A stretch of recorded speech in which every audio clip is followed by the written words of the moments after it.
Three, two, one, go. Today, we're talking about the 10 agreements, not to be confused with the 10 commandments. We're getting into it right now.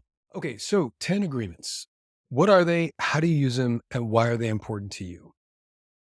If you are selling anything to anybody at any time, what you are proposing to them is change.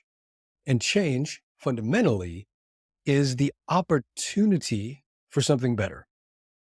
Rarely do humans encounter change in a positive sense that's a change for something worse. Although it's possible if you're into, recovery or, possibly personal development, you might, in that case, consider selling something worse as a way to get to something better.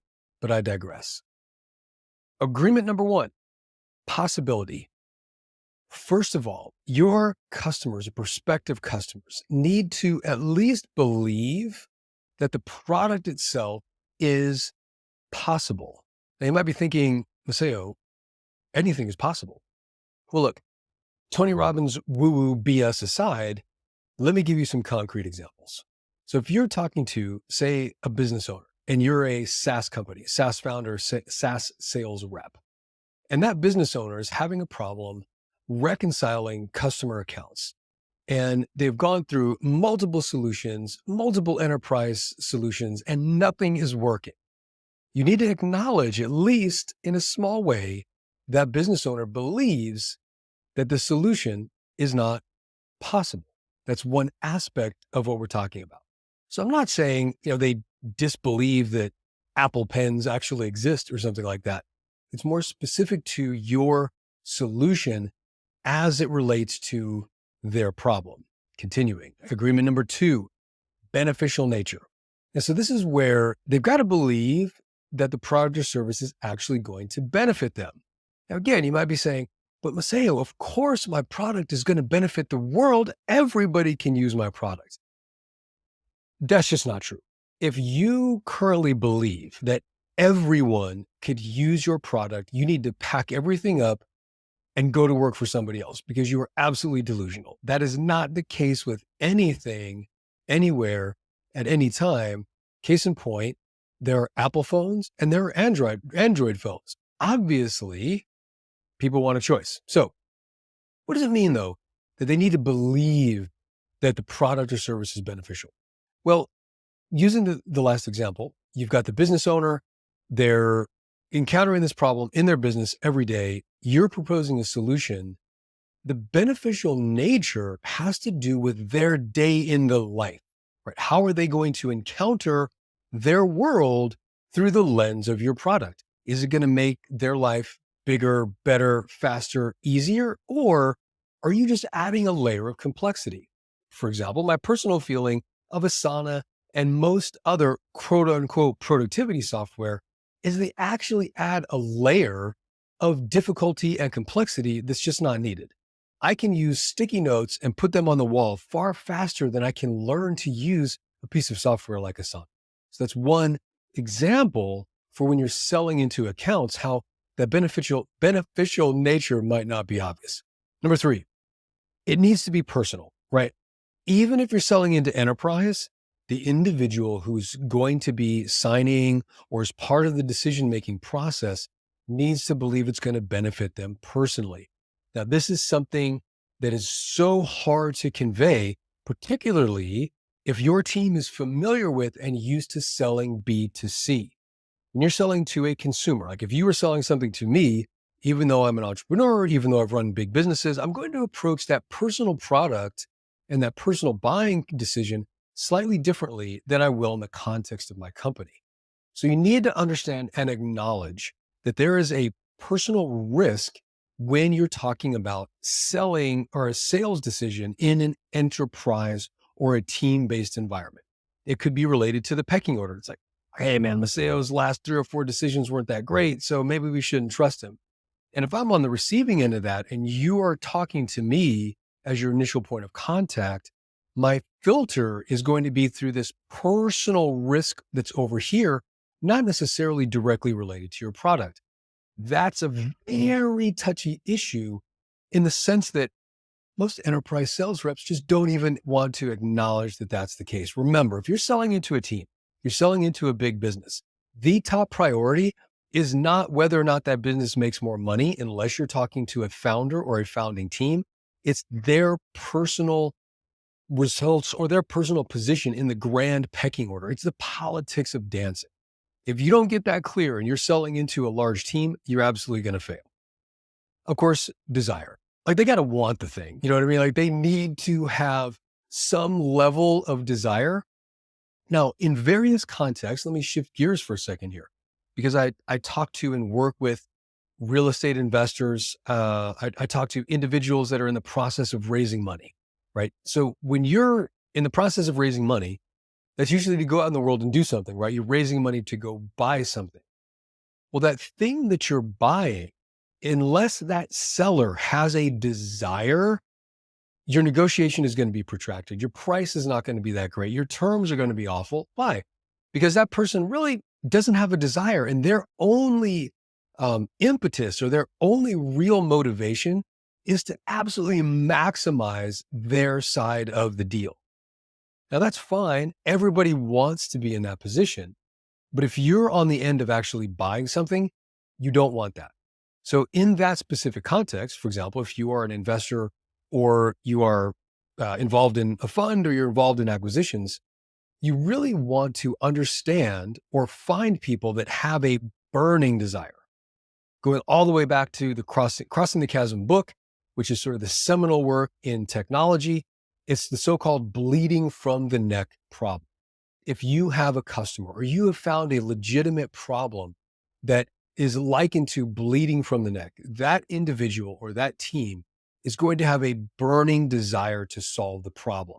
So the to which you get this degree correct is going to be your ease of selling, speed of selling. Number 5, believability. Now, this is something a lot of people just miss and don't get. Your customer has to believe that you're credible and trustworthy, number 1. Number 2, which is not on the screen, they also need to believe that your solution can, will, and even should work. Now, I love my technology brother, and I've been in technology for a long time, but we pitch some of the stupidest stuff.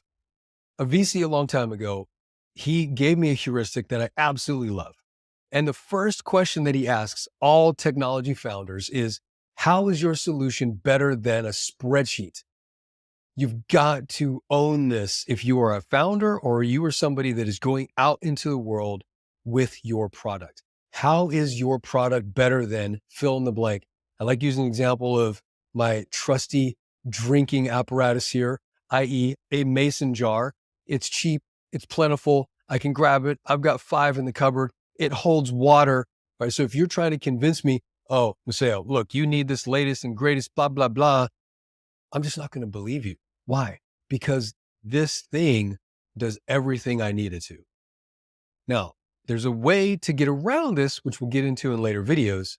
Let's just say service level for now. Number 6, urgency. This is related to desire, if you haven't guessed, but it deserves its own line item. Urgency is absolutely critical.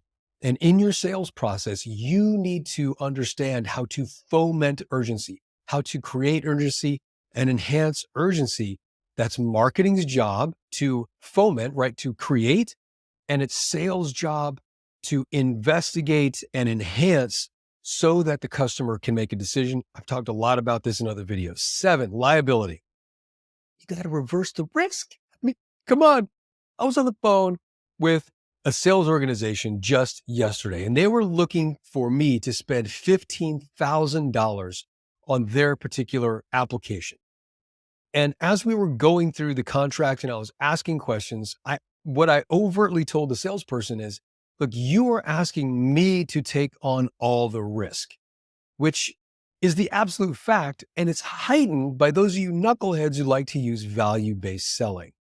If you encounter somebody who has any brains and is not just caught in the throes of emotion and you're a value-based seller, your core objections are coming from this one agreement. They don't agree that there's either shared risk or you are taking on all the risk.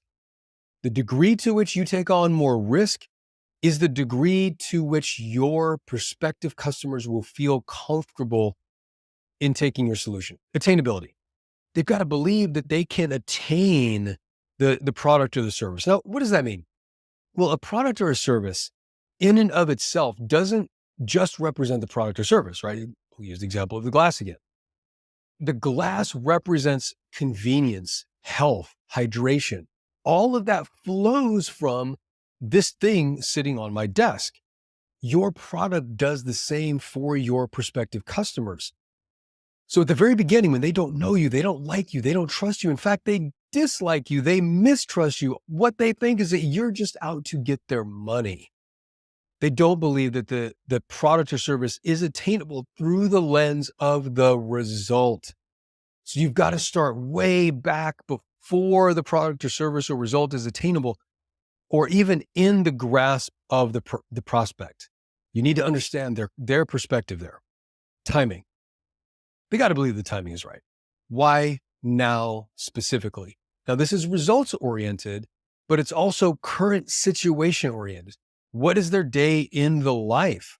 Are they going to realistically be able to use your product or service? Now, let's take a complex sale or complex environment like B2B SaaS.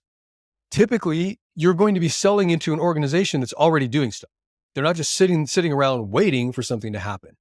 So unless you really understand what those people are going to encounter in their day-to-day life, when it comes to timing, they're simply not going to believe that it's possible. And you're starting to see hopefully how these things stack one on another and they're interrelated. 10, last one, personal appropriateness. Now, your customer needs to believe that the product or service is personally appropriate. And this does even count in enterprise B2B sales. It matters if you're talking to an institutional investor or you're talking to a doctor, dentist, or lawyer about deploying capital into local real estate.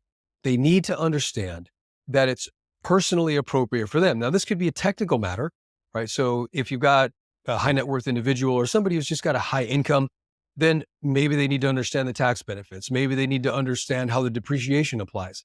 If you're in B2B SaaS, you're selling into an enterprise, you need to relate to their political concerns. Like, how are we going to ensure that you don't look stupid? You don't want to say it as overtly as that. But again, that personal appropriateness. And then you need to, if you're selling into a complex environment, you need to chunk that all the way up to the team. So as you add layers and as you add people into the decision-making matrix, you need to make sure that each person's personal appropriateness is understood, addressed, and taken care of to their satisfaction. 10 agreements, use them or lose it.